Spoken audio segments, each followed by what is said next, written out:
Hello friends, welcome to சின்ன strategy பெத்த லாபம். ஒரு கோடி நீ பார்த்த இன்னைக்கு நம்ம பார்க்க போகிறது ஸ்டார்பக்ஸ் பற்றி தாங்க.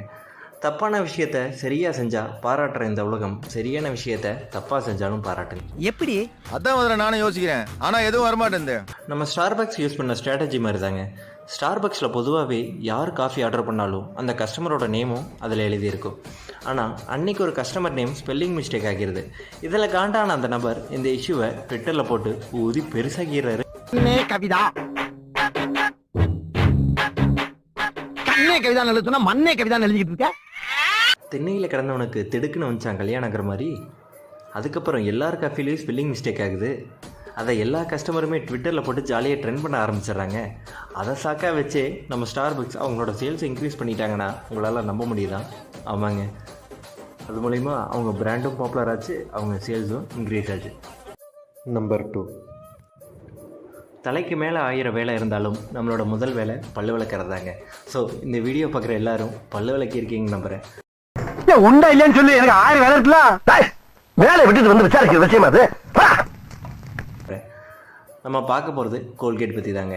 இன்றைக்கி இந்த பிராண்ட் எல்லார் மத்தியிலையும் இவ்வளோ ஃபேமஸாக இருக்குது, எல்லாரும் மீண்டுமா வாங்குறாங்கன்னா அதுவும் ஒரு மார்க்கெட்டிங் ஸ்ட்ராட்டஜி தான் சொன்னால் உங்களால் நம்ப முடியுதாங்க. ஆமாங்க, பிஸ்னஸில் அப்ஸ் அண்ட் டவுன்ஸ் காமன் தான். அதே மாதிரி தான் கோல்கேட்லேயும் ஒன் டைம் சேல்ஸ் ரொம்ப டவுன் ஆகிருக்கு. ஸோ இதை எப்படியாச்சும் ரீகெயின் பண்ணணும்னு சொல்லிட்டு போர்டு மெம்பர்ஸ்லாம் மீட்டிங் போடுறாங்க. ஆளுக்கு ஒரு ஐடியாவும் சொல்கிறாங்க. கடைசியில் தான் வந்தார் நம்ம தலைவர். அவர் என்ன ஐடியா சொல்லியிருக்காருன்னு நீங்களே பாருங்களேன்.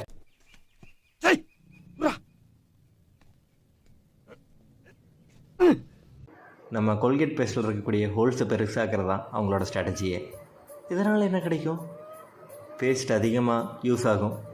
ஸோ ப்ராடக்ட் டக்குன்னு தீர்ந்து போகும். கஸ்டமரும் திருப்பி அதை வாங்குறதுக்கு உடனே வருவாங்க.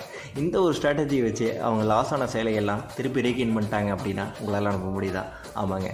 ஸோ இந்த மாதிரி என்னென்ன பிராண்ட்ஸ் எந்தெந்த ஸ்ட்ராட்டஜிஸ்லாம் யூஸ் பண்ணி எப்படி அவங்க பிராண்ட்ஸை சக்ஸஸ்ஃபுல்லாக கொண்டு வந்தாங்கிறத பார்க்குறக்கு மறக்காமல் நம்ம சேனலில் சப்ஸ்கிரைப் பண்ணிக்கோங்க. சின்ன சேனலு எதா இருந்தாலும் அது கொஞ்சம் ஆதரவு கொடுங்க. உங்க பொண்ணான கையை கொண்டு அந்த பெல்ல தட்டிடுங்க. அவங்களுக்கு சப்ஸ்கிரைபர் 5-10 ஏறுனா அவங்க மனசு சந்தோஷப்படும். அவங்க வீடியோவும் பாருங்க.